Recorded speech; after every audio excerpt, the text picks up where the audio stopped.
Going to talk about updates for Armor Discovery, Workspace, Edge Intelligence and Healing, and then finally Neurons for app control as part of the UWM offering. As we go through, again, please ask questions. Would love to hear your feedback. With that said, if we double click into the finer points of the agenda, these are the items we're going to talk about. I won't go through these in the interest of time. We'll cover them as we break out.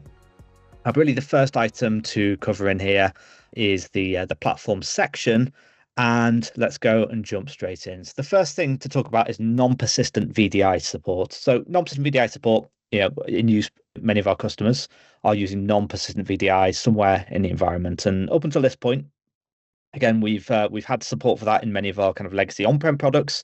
We haven't yet brought the capability into Neurons, and really there's complexities here because, of course, non-persistent devices will effectively kind of respawn. They'll get recreated. They'll share kind of same base attributes, which at an age tree level, of course, presents some challenges in there. So we've been hard at work in terms of creating support for non-VDI support. That's the support for imaging, being able to make the agent aware it's on the non-persistent device, having an association with a base image, being able to, for example, not automatically put updates into that device. So the admin's in control of managing the life cycle of binary updates within those images. So we're getting very, very close to having this available for beta. Now, this isn't something we're going to switch on automatically. However, if you're interested in test driving this, evaluating the capabilities, giving some feedback, please let us know on this one. But we're making good progress within that one. So the next thing to talk about is automated policy assignment, and this one will have a fairly universal appeal for administrators of large environments. So obviously today, when it comes to agent policy, of course we support multiple agent policies, have rich controls within those. When it comes to membership of those policies, of course you can seed endpoints to land in the right policy when they get installed, the agent that gets installed. But from that point on, it becomes a manual process to make sure those devices are in the correct policy group. So what we're introducing is this automated policy assignment, which offers a hands-free approach to making sure that devices end up associated with the right policy. So this is configuration by exclusion. So what it means is you can define your override. So you'll have a default policy, which is kind of a catch-all for devices that don't meet any of the other rules. Then you have device level of exceptions, which is, for example, useful for infrastructure devices where you want to manually align those with the requisite policy. And then you define device group exceptions, which uses our broader device group service. And then that is going to make sure that those group membership devices are going to land within that required policy. So this is something that isn't going to be available on launch day. This is something that we are still working towards. Our current estimates are probably sometime in the early November timeframe, but again, just including a kind of visibility of this, as it's something that as soon as we have it ready, tested, we may get to it sooner than that one, but just to set expectations with when you can see this one appear. So very excited for that one. Relatively minor update. You will notice a small change in the look and feel on GA date for the menu. So just wanted to give you a sneak preview of what that's going to look like. So this is really just a revised and modern look and feel from that perspective. And with that said, that takes us on to all things analytics and reporting. So joining me today is Susan. Susan, are you there? Yes. Wonderful. The floor is yours. Hello, everybody. So Scopes is a very key capability we have on the platform to control visibility for some of the members, and we are expanding that into reports. So starting this new release, reports, and in this case, more specifically, patch management report, we will support Scopes. So what that means is when you create a report, the report will be based on the scope of the person who's creating the report. So let's say I am scoped to Canadian device. So when I create a report, my report will be automatically scoped to the Canadian device. And of course, if you are a man, you don't have any scopes, then your experience will be the same. There's no change. And another key part is the behavior when you're sharing something. So let's say Susan created a report and I want to share with Robin, who, Robin is scoped to the UK device is different from me. In this case, because we don't have the object ownership in yet, so how we do the scope sharing is we will not verify the scope when we share with Robin. So that means if I'm scoped to Canadian devices and I share with Robin, who is scoped in UK device, Robin will be able to read the report. So because of this, in support of the support for scopes, we are also making some changes to the permission level. So if currently the non-admin, if you create your custom role and you create your own custom role and they're given a real report permission, that real permission will, in this new world of scopes, will be changed to only a real self permission. That means if somebody is only given real permission and currently, once we switch to this support for scope, that person will only able to see the report they created themselves and the report somebody explicitly share with them. So again, this is really to build up to improve the security, the visibility for device scope on our platform. So this is something for all of you to bear in mind a little bit. When we rolled this out on the 15th of October, the behavior slightly changed. If you are not an admin, you may see less of the report you used to see. When you generate the report, you may see less devices in your report because now we support scope. So I know there's quite a bit of the detail. Don't worry. In our what's new, in our documentation, the behavior is will be clearly documented, so you'll be able to see more of the detail there. But this is I think it is a great step for reports towards support for scope, support more of the platform features. Another big feature from patch management last quarter was their support for rollback. And of course, reports being reported, we are matching that in this quarter. So this applies to the out-of-the-box patch management. This is applied to the out-of-the-box patch management report for deployment history summary and deployment history detail. What it does is when you now generate the report after after October 15, you will see a new column called rollback because, in the patching, if something you need to be rollbacked, it is quite a key status that I think most of you would like to see in the report clearly. So that's why we call it out in its own individual column. So for you to have that visibility right away. And it's not just for report, the dashboard designer for the deployment. If you're familiar with the dashboard designer, we also have a data set called a deployment history. So starting October 15th, you will also see the rollback status under the deployment status. So both reports and dashboard designer, we are matching patch management and we're supporting for rollback. Okay, so that is a lot of update for patch management reports. Now I'm switching gear a bit to the audit trails. So last quarter, we introduced the Azure Blob Storage Connector. Really is for you to export the audit logs from Neurons platform, put it into Azure Blob Storage, and then from Azure Blob Storage, build out your data pipeline into your SIEM vendor of choice.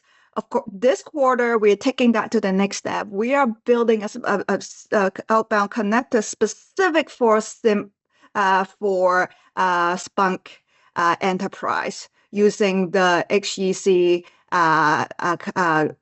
using HEC. So that means now you can have a more direct approach to export your audit data from Neurons platform to the Splunk Enterprise. And the setup is really simple. If you're familiar with our connector, inbound connector, or even our outbound connector, Azure Blob Storage, setting it up is just as simple. So connector, outbound connector, like I said, we now support Azure Blob Storage and Splunk HEC. And to add a new Splunk HEC, obviously, you would need to some information you get from your Spunk enterprise. So you would need the base URL, and of course you need to create a token in your Spunk. But after that is done, creating it is very simple. You really just give it a name,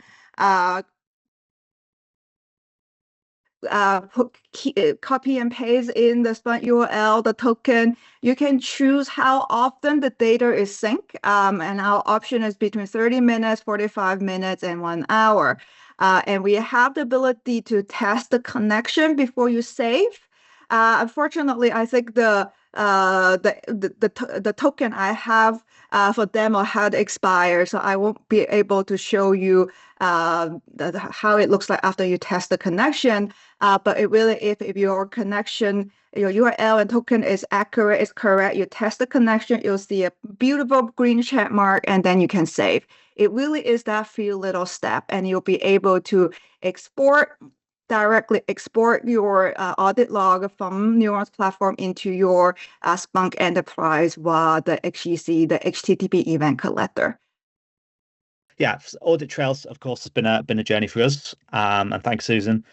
So we have continued to plug in additional componentry in that one. So really just a heads up in this one that we've added in this release user actions for the people view, inventory scanner, and the remote control settings and configuration within there as well. So a couple of previews in the screenshot in there, but just for awareness with that piece there. So that takes us from platform into discovery. So yeah, as we talk about connectors, of course, there's particular connectors that we have in the stack that have very, very high foot traffic. Enter ID, of course, being one of those. So being one of the high use connectors, what we want to do is to take the time to really refactor the connector. Again, as we've been through the journey over several years of creating connectors, we've formulated kind of best practice approaches and ways of really kind of optimizing the throughput, performance, and experience. So what we've done in this release is completely rewrite the Enter ID connector. And really the outcome of this one, makes it more reliable. It makes sure that we're not kind of missing any key fields, and it does improve the performance throughput as well. So particularly for customers who've got lots and lots of records, they're pointing to multiple directories, for example, you're going to see a performance uplift as a rewrite of this one as well. So, and again, this is kind of forward scalable to support the millions of devices and users within there as well. So that's a general improvement that we have within there. We have also got a big piece of work going on under the hood to really streamline the process from which we create connectors. So at the moment we have around 40 out of the box application ecosystem connectors, and really the development and design of those is quite relatively protracted. And so what we've been looking to do is to identify an internal approach that's going to let us accelerate and be able to create connectors with much more agility and increase the number of integrations that we have. So just to be clear on this one, this isn't currently a customer facing capability to create connectors. What this is a way of us being able to rapidly deploy newer connectors. So you'll see an uptick there in the breadth and depth of new connectors that we bring to market in there. So next we have spend, and Jason, I saw you were potentially updating this one earlier, so I don't know if you want to talk to this one. Yeah, I can talk to this one. On spend, we've updated a couple of menu views, and we've spent some time just generally improving the look and feel on this. So in this one, we had an extra menu, and I'll show that here in a minute. When I jump into a demo, we'll show what the look and feel looks like. Some of it goes into the new UI that Robin mentioned that we'll have as some of us are demoing. You'll see we have it on some places. We don't have it in others yet because it's not fully rolled out. So we'll get there. But this was, we've had multiple menus that drilled out, and we've cleaned it up. So it's just a simpler user pane on the left-hand side. So we'll look at that one here momentarily. Then we also had a spend on the software views or edits. If you guys edited content and then we went through and we updated it at some point, for a while our content was winning. Vendor content comes in, we win. scenario on this one, we are now giving you an option that if you have edited it, it will prompt you to say, do you want to retain your edits, or do you want to look and retain the updated edits that we have? This will be coming out later this quarter as well. I do not have anything to demo on this view, but we'll talk about it. So. And then we've had the request for APIs. APIs are always a big piece, especially if you're trying to integrate within ITXM or any other piece. So we wanted APIs for Spend. We only had them for internal. We're working on making APIs available externally and integrating them. They are not currently available at this time. We are still testing and rate limiting, but we have heard you guys and your requests, and we are working on getting APIs exposed for Spend Intelligence. Yeah, device view. Well, I'll talk about this one again in a minute here to show. But with the device view, we have a grid. When we have a grid, the problem is you can't show many to one. As you can see in that screenshot, we'll have mass storage and software products, and you can have it. You can look at it. We'll actually show how that works here in a moment. But it's really solved that many to one issue in the grid array and data arrays, so that if you want to look at how many drives you have encrypted, software products, IP addresses, you name it, that require more of a many to one, instead of having Jason's machine duplicated 17 times because I picked a field with 17 values, we now have created a drop down for it, and we'll jump into that one momentarily as well. Let's go to the next one, Robin, real quick. And I think that's the last slide I want to talk about. Yeah, and tagging. Need the ability to tag a system for whatever reason, or systems, not just a system. I shouldn't limit it down. But let's say you want to tag it for everybody in North America, everybody in Salt Lake, all one type of machine, so that you're easily able to look, query, and filter. We will be releasing tagging. This one, tagging will not be available right on launch, but it will be later this quarter. And what that's going to allow you to do is tag those machines. Tagging will be RBAC controlled, so that you can add a tag that's already created, but if you don't have the right to create tags, then you won't have somebody creating 10,000 tags, because once you get that many tags become absolutely useless. So you want to control that maybe your admins are creating the tags, your help desk people are deploying the tags, but they're not creating their own. My thing or Robin's thing, we get across the Robin's UK, he's going to spell something maybe with a Z instead of an S, and I'm going to want it with an S, and now we have the same tag that's different, so we won't do that. So all right, so let's go jump into a Spend real quick and jump back to Spend, and we'll go with that one. So when you're looking here on this is in our production currently. If you come down to software insights, for example, on it, when we come in, and then you can see we have this menu and it pops over. We do entitlements. We have this is that additional menu we were talking about. So if I come look in the same view, in the updated view, and we come into software and insights, now you can see everything stays here drilled on this left-hand side. Don't expand back out like I did here. So we're giving you more real estate here on the right-hand panel to be able to view and see your side of the house. This is also where you would see if you've updated this record.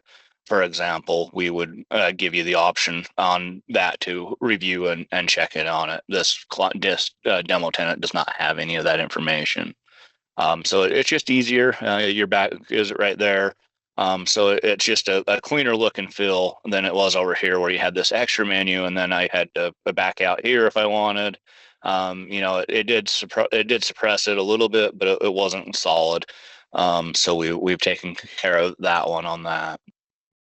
We're jumping back over here on this guy. This is that new look and feel Robin was talking about with the updated UI on it. If we come back in here, and we come to look at devices, now we're going to look at when this guy responds. We'll come in and you can see we have column sets on here, and this guy I've set a column set. It looks like, or somebody set a column set on it. So if we come down, look, we can see what he has and his IP address and software programs, as we noticed. Really easy, expandable, collapsible. If you want multiple open, you can look and multiple on them. These aren't full in. These are imports, so they don't have an IP address on them. But if they were a managed system, they would have an IP address listed for them as well. And so within that gives you that grid view. This view is exportable. The grid view is not exportable at this time. We are working on that. We will come up in the near future with the ability to export this whole view the way you see it right now. But right now, if you were to export, you are just going to get the default list view that you've had prior to do that. And then the column set on this is column choosers. It's the secondary column that gives you this drop down. So right now you can see I've had two secondary columns on this guy, IP address and software add remove program names on it. I can add a column or I can add a secondary column. If I add it, it gives me my options on what's there. It's searchable, all that fun stuff. So it is your secondary. If you don't want them for whatever reason, delete both secondary columns. And it goes back to that view where you're just coming in and as if you were looking at this device in its own information.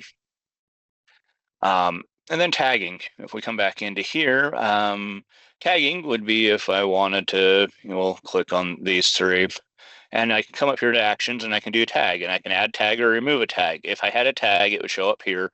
I was playing with this morning, and for whatever reason, tagging is not working today, of course. Demo God's got me on this one. But it would be showing up here. If you add thousands of tags, it's going to take a few minutes to populate. If you add a handful, 10, 15 tags, we will be almost instantaneous on it. Again, tagging will come out later this quarter. It will not release on the release date in October, but we will do it. So we can click here and we can add. I have the permission so I can add or I can create a new one. So let's see if I click on it. We have a couple. Somebody's created a demo and a test one in here. I selected all Lenovo machines, so maybe I'll want to tag these guys as Lenovo. And then I can create it. It creates the tag. If I hit add tag, it's going to tell me it's going to be processed, and I should be notified once the tags are applied. Right now in this CI, that's as far as it gets this morning. Last night it was going further. This morning it doesn't, of course, law of averages. But then we would show it here on it. And you can also look individually on the device, and you'd be able to add or remove tags if you just were in that device and wanting to see where it was, apply it and apply the said tag on it. And that's tagging. And I think that covers what I had. Robin, I'll give it back to you unless there's something else. BitLocker was the other one I have on the list. BitLocker. Okay. I don't have a tenant for that one. That was Ashes, but let's pop up the slide deck, Raman, and I can talk to BitLocker. That's fine. Absolutely. Let me bring that back. Here we go. All right, BitLocker, we have added the ability to retrieve BitLocker keys in the Neurons platform. If you've been with us for a long time in EPM, we've had it. And what we'll be able to do is we have set it up to where inventory will retrieve, the scanner will retrieve and collect the BitLocker keys. BitLocker keys are system flagged to where you can either collect them or not. If you don't want to collect them, in your inventory setting, you can tell it that. If you don't want to collect them on a subset of machines, create two inventory settings and be able to do that. Once those are brought in, you'll see there in that screenshot on the right-hand side, there's an action and it's going to say encryption key. And in there, it's going to list the recovery key IDs. If you have one, you're going to see one. If you have 7 drives on that device with the recovery key IDs, you're going to see all 7 of them. You'll look at the ID number, the 15-digit number, click on it, and then at that point, it will give you that recovery key at the bottom. And that recovery key at the bottom is a 26-digit ID. So we've given you the ability to copy it out the clipboard so you can email it, send it to somebody, do it that way. This will go live in October, and we'll have it. I apologize, I don't have a demo right now. It's not on this tenant, but we will be setting this one, and it is recovering. We are looking at rotation and all the other advanced BitLocker next year at some point. We don't have an ETA on that. But you will be able to store your BitLocker keys, and it also is set up to audit trail, so it will know that I viewed Robin's machine and saw the keys. If that's critical to you, that who looked at them and who didn't. Super. Excellent. Thanks, Jason. Okay, so changing gears, AI diagnostics. This is one I've been super excited to talk about. So what we've been working on under the hood is a new capability. So this is going to be labeled as tech preview. So of course, when we talk about tech preview, this is where we just want to kind of measure, monitor, kind of understand its effectiveness, and also from our side, just understand some of the commercial aspects of it as well before we settle on its final home from that perspective. Now, what the intent of this one? It's a capability within the device view, and there's a separate AI diagnostics section. And what this provides the ability to do is for the analyst to enter in a symptom. They can type in, for example, in this case, why is the device running hot, as you can see in the screenshot. And what it will do at that point is it will go and pass that symptom into an LLM. That LLM is going to have a look at our edge intelligence sensors, is going to have a look at Windows event log entries that are pertinent to that described symptom. And it's also going to look at OS query tables and see if anything within the OS query schema is also applicable. It will then identify the list of those sensors or capabilities. Edge Intelligence will go and execute those sensors and bring the raw results back. Those raw results are passed back into the LLM, and it will generate a summary for each response that comes back, and it'll also assign it a priority score. Where there's a priority score of 9 or 10, that will feed into an overarching summary. What that provides is a view to really get to the focal point of capabilities from a diagnosis perspective and identify potential root cause associated with those described symptoms. So there's a number of things to show. I will jump out and show a demo of that one. So let me just come out the slide deck, and it's going to look a little bit different from this perspective. Some of the UX is still being wired up in there. But if I go and browse to a device, and what we can see, if I go in, I can go and navigate within here to the AI diagnostics sensors. And so what I could say, for example, is computer is running slowly, as an example. I can hit search. And at this point, it's going to retrieve those list of sensors from the LLM. And it's going to execute those. So you can see these getting executed at this point. It's giving a concern rating for these. As I go and expand these out, I'm going to be able to understand the raw results that come back, so I can see that summarization within here. So in this case, none of those concerns have come back with a 9 or 10. So it hasn't found any evidence of this machine running slowly. And that's to be expected. This was a fictitious example within there. But you can see within here, it has found some processes with high CPU time usage. So I can go into there and kind of see the raw results. So again, the UX on this one is going to look and feel a bit different. There'll be some, kind of AI health warnings. With this, there'll be kind of a global tenant level setting. There'll be RBAC permissions and so on, so you can control the audience for this one.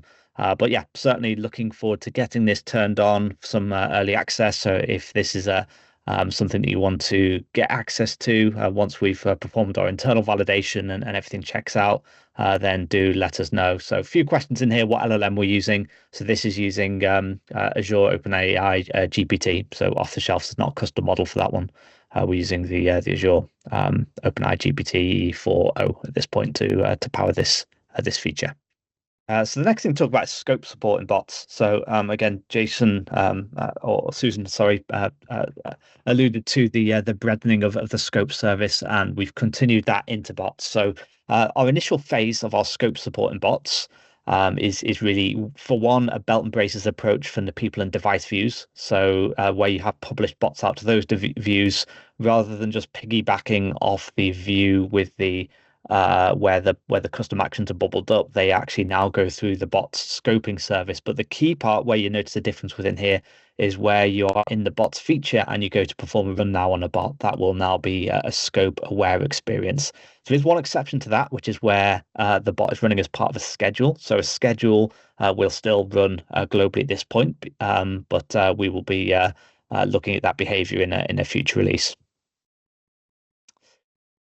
Performance improvements for automation. So the way automation fabric stages work today, and if you work with bots, you'll notice that edge intelligence stages are kind of very snappy in terms of as soon as the result's ready, they'll come back and show up. When it comes to delivering remediation or those orange automation fabric stages, they can sometimes take just a bit longer to come back with the results. And that is because we effectively have a poll mechanism between bots and the automation layer that executes on the endpoint, which means we poll automation routinely asking for an update, and that can take up to 3 minutes between polls. to find out whether the action's complete or not. We're moving that to an event-driven mechanism. So over the coming weeks, we're just in the final phases of testing that one, but that will work to more closely align the experience of automation fabric with the edge intelligence. So particularly useful for analyst-driven kind of human-triggered bots to be able to get a result back as quickly as that is available. So looking forward to getting that optimization rolled out. So another request that's come in and been voted on by a number of people is command prompt support. So this is an extension of the execute script functionality within Workspace. So traditionally, it is device aware. So if you execute a script on a Mac, it's going to leverage Bash. If you execute a script on a Windows device, it's going to leverage PowerShell, and it will always execute a system in both instances. Now, obviously, there's times when it's useful to be able to run as a logged in user. For example, if you want to go and enumerate the size of the profile or put something on the desktop or things of that kind of ilk. But the other request we've had coming in is, hey, we can do command prompt within bots. It would be great to be able to do it, particularly if you're level one, you want to do some basic commands like dir, just to be able to understand directory listings and things like that. PowerShell can be quite convoluted for simple tasks like that. So supporting command prompt to run both a system and logged in user is something that we are bringing in as part of that one. So this will piggyback off the same RBAC permissions that you have for the overall execute script. Again, the capabilities are very similar between the tools, so we didn't see a reason to break those out. But that's something that we will be working to bring in. So next, that takes us onto Neurons for Edge Intelligence. And again, there's a lot of work going on under the hood in Edge Intelligence, but there are a couple of features to talk about. And the first one is really power state history. And really the ask behind this one is really primarily from a sustainability perspective. So, being able to understand, well, if we've got devices, or virtual machines, or how often are these being used, or how often are they powered on? So this is a drill down experience first and foremost. From Edge Intelligence perspective, there's a couple of ways of getting into this, but first of all, you have the device uptime. So that's a pre-existing sensor that can go and just look at which devices are, been turned on for a long time. But that's really more of a point in time sensor. So the new capability you'll see exposed as this history view. So again, this has to be enabled within the Edge Intelligence settings. But what it gives the ability to do is to be able to drill in and see that usage over time. So I can come and click in. And these are virtual machines that are pretty much on all the time. So, by default, it's going to give me a 7-day view. I can go into my parameters and include this up to a maximum of the last 90 days within there. And it's going to give me a breakdown. So again, this data is not the most exciting within here. There was another device I was going to use, but it's an actual users and they've gone home for the day. So that's disappeared from the view. But you get an idea. It'll show you when it's hibernated, when it's asleep, when it's off. So again, the data capture for that one, and this is where I'll show the other feature that we have within there. I can go into my configuration, my Edge Intelligence settings, and what we've done for this release is enhanced the Edge Intelligence data gathering options in there. So first of all, you can see within there the power state. So that is powering that sensor capability within there. But you can also see we've also enabled application monitoring as well. So we actually have 3 sensors that use a service called IVAppmon. If you're familiar with EPM, it's really the same component that powers the user feedback element of that one. But IVAppmon is, we use that to power the TLS connector. So looking at which applications are potentially using insecure versions of TLS, the network connection sensors that can tell you which applications have got which external network connections to other entities, and also the unused application as well. So if you're not using any of those sensors, some customers might want to have the footprint as small as possible, in which case we're just providing the flexibility to go and turn that off if desired, and just really bring it in line to have kind of more control over those capabilities. But recommendation, of course, is for the best functionality to leave that on. We just wanted to provide that as an option. If it's not being used, IVAppmon will get removed from the endpoints as long as there isn't an EPM installed and using it at the same time. So we spoke about the IVAppmon, and that really takes us into the next section of healing. So really, there's a couple of things Jason and I will kind of talk about some of these things. I will kick things off, and this is really an extension of app distribution. So within our bots, we've had the ability there to go and trigger app distribution or query app distribution, and really the use case for being able to leverage that with bots is that you can add additional context in there. For example, you might want to have a Teams-based interaction with the user, ask them if they want to install some software, but actually leverage app distribution to facilitate the install of that software on a device. Or you might want to, for example, pass things through a conditional filter and understand is the user on a low bandwidth, high latency connection, in which case we're not going to, push software out, for example. So a number of things that you can do in conjunction with bots. And what we rolled in this release is support for bundles. So this screenshot's a bit, we have actually fixed the images on those now. So within the menu, you get the image to choose from for the bundles within there, and that works both on the trigger app distribution and the query app distribution. That's live now if you want to go and look at that capability. I'll come back to you, Jason, just to not interrupt the flow. But the next thing to support is RunAs credential support in PowerShell. So we've had the ability to, with our PowerShell custom action capability, obviously this is a stage that you can use within bots when there's not one of the off-the-shelf capabilities that meets a need. And within the action stage, you've been able to run a system as logged in user or as explicit credentials. So that's great if you want to go and run a domain command or something like that as a credential that's got kind of a domain level of access, for example. But we were missing that capability on query. So there were a number of ideas or votes on an idea in the portal to go and roll this in. And so we've been able to bring in the parity for this capability as well. So it works in the same way as the action credential. We've actually taken it a stage further and also provided the capability under the hood to go and extend out on other PowerShell based actions that leverage PowerShell as well. So there's a broader piece of work under the hood behind that one. As we're talking about PowerShell, there is another exciting capability to talk about, and this is AI PowerShell. And so the premise behind AI PowerShell is really about reducing time to value. So again, of course, it's possible to go to an external LLM and go and create a script and then bring that script back in. But then when we're kind of working with the results in a PowerShell query, you have to have the results returned in a particular fashion. So it's got to be returned in JSON. And then, of course, you need to be able to work with the outputs, understand what the outputs are, then being able to test that, date it. And so really by being able to bring those capabilities within the stage, we're really aiming to streamline that flow and unlock capabilities that aren't possible today.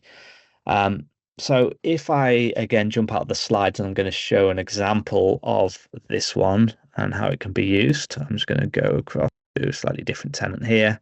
I'm going to go into my bots here. And we can just go and I'm just going to open this bot here and borrow this one for a moment. So I'm just going to get rid of this stage.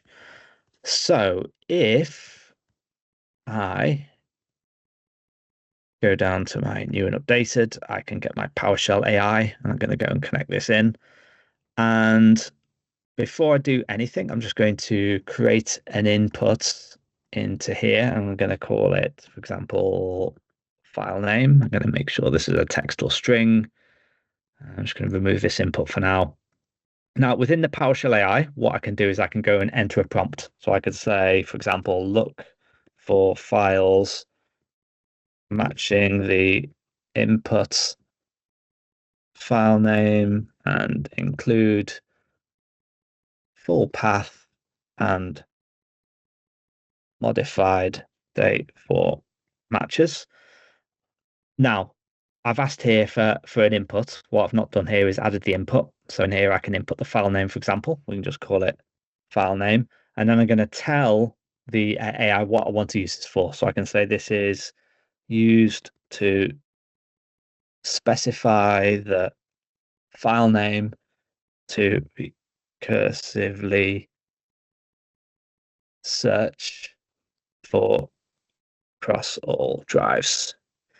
Okay, so moment of truth, I can go and hit generate. And all being well, this should go and generate me a PowerShell script. So fantastic. This has gone and created it. It's converted it into JSON format. Not only that, it's also mapped the outputs for me based on what I've asked it to do, and it's typecast those outputs. So in other words, a path is going to output as a text or string. modified date is going to be a date. So, one of the challenges we had with the existing PowerShell is everything comes back as a string. You have to use variables to be able to convert it. We will be backporting, by the way, this capability into the regular PowerShell. That's something we're going to start work on in the next quarter. But for this PowerShell AI, again, it's technical preview. There'll be kind of badges, and we do have some kind of AI disclaimers on here that say, hey, I've tested this, etc. It's behind its own permissions, its own kind of global feature flag. But what we've also baked in is a PowerShell test capability. So this goes beyond the preview query that we've traditionally had. This is the ability to test against a single device in here. So in here, I could say, for example, path is called Notepad, and let's see if this works. I mean, this is live on the fly. It might not work. Again, we're still kind of ironing out some kinks in it.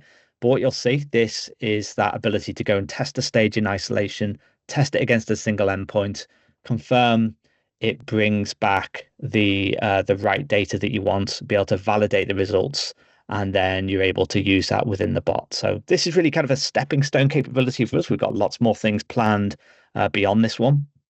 And again, we haven't yet rolled in that performance optimization for Automation Fabric and PowerShell. So this might take just a couple of minutes to come back with the results. We're anticipating this is going to be part of that streamlined experience while you're kind of watching and waiting for this to come back in. So we may be just a couple of minutes with this data coming back in. But again, behind the scenes, what we've done for that PowerShell generation, of course, is we've gone to the LLM and we've crafted the prompt in such a way to make sure that that data comes back in a format that bots knows how to interpret.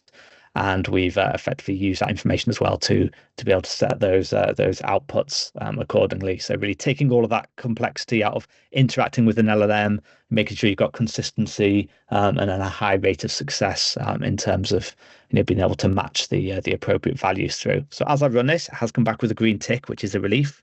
As I click in, no, it hasn't quite worked in this instance. So I haven't found the notepad on this one. Had that worked, however, again, I can come back out of here, and what I'd be able to do within that one, I can go in and go and remodify and kind of change the input on those ones. But if I was to go, for example, and I want to create some conditions based on that one, if I just, for example, say it's got a condition within there, modified date, you'll see I've got the date specific conditions available within there, which, like I said, wouldn't have been available with traditional PowerShell in there at all. So fantastic. So yeah, question on running a bot against a single device. Yes, we are tracking that one. So it's not in this particular release, but we are looking at being able to streamline that approach as well. But with that said, if I go back into here, because I've got a couple more things to show, that rounds off things from a healing perspective. So I'm getting very excited about that one. If you want to, again, get early access to that one, drop me a message or an email, and we can work with the team to get that enabled on your tenant. We're nearly ready for that one. The next one is really Neurons for app control. So Neurons for app control, of course, is really. Can we cycle back to OSD, Robin? There we go. No, thanks for calling me out on that one. No, you're good. Yeah. It's just a quick update, but people have been talking about it. We're working on OS provisioning in healing, as Robin mentioned, since that's the section we're in. The phase 1 of OS provisioning will be vboot. What that means, if you're not familiar with EPM nomenclature, is that you will have an agent on the device and you'll be able to boot into WinPE and then image your system and bring it back up and put an agent back on and be able to do your upgrade, break, fix, results, all of that. This is a stretch goal for end of this quarter, first part of next quarter, Q1 26. But we wanted to let you guys know we've been talking about it. We've been bringing it up. Right now, since we are a stretch, I don't have a lot to show. We are reusing a lot of app distributions technology, so it will be in there and follow a lot of the app dis side that we have. But we are excited to start bringing in OS provisioning into the Neurons platform. And we'll give it back to you, Rob. Yeah, no, great update. Thanks, Jason. Fantastic. So yeah, really rounding things off for today's session is Neurons for app control. So there's really kind of three main features to talk about within here. So the first one, and I don't think there's a slide for this one, we've added some charts to the overall dashboard for policy change request. So policy change request is the ability for an end user to request a temporary change to the policy for either getting access to an application or getting administrative or elevated rights to running an application. So again, there's an in-product experience to be able to deliver those. What we didn't have until this release is a view on the dashboard that shows you how often that's happening. So again, that's useful information to have, because if you understand, kind of over time, which policy change requests are coming in, it's something that you might want to consider, kind of baking into the config permanently rather than just kind of managing the exceptions. The next one is support for Entra ID users and devices. So this is something that we have in on-prem and hybrid, and is the ability for the ability to use Entra ID for devices and users. So this is configured in a very similar way to the hybrid, if you're familiar with that approach. So it's certificate based. So from a high level perspective, this involves creating an Entra ID app registration. Of course, if you're using the Entra ID connector, you'll already have a registration. It involves creating or purchasing or leveraging a certificate associated with that the endpoints can leverage to go and connect in with Entra ID. Now, devices will pull in that periodically. They'll maintain a local cache. So of course, if you without a network connection, you're still going to be able to work within those rules. But this provides the ability to support the configuration within there. Oh, there we go. We did have a slide in for policy request charts. So the final one to call out is global settings. So there were a couple of features within here that came in on the request portal.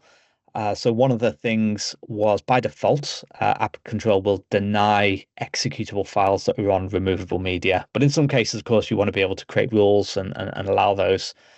So we've provided the global setting to toggle that functionality. We've also bubbled up some port customization settings. If you are a customer and you are working with React, for example, React developers share the same kind of browser port that the app control is leveraging for some of the comms capabilities in there. So the ability to override the ports is important in certain use cases. So we've surfaced that configuration item within there, as well as additional capabilities to manipulate the browser extension Hive install locations. And that really rounds off what we had to share with you today.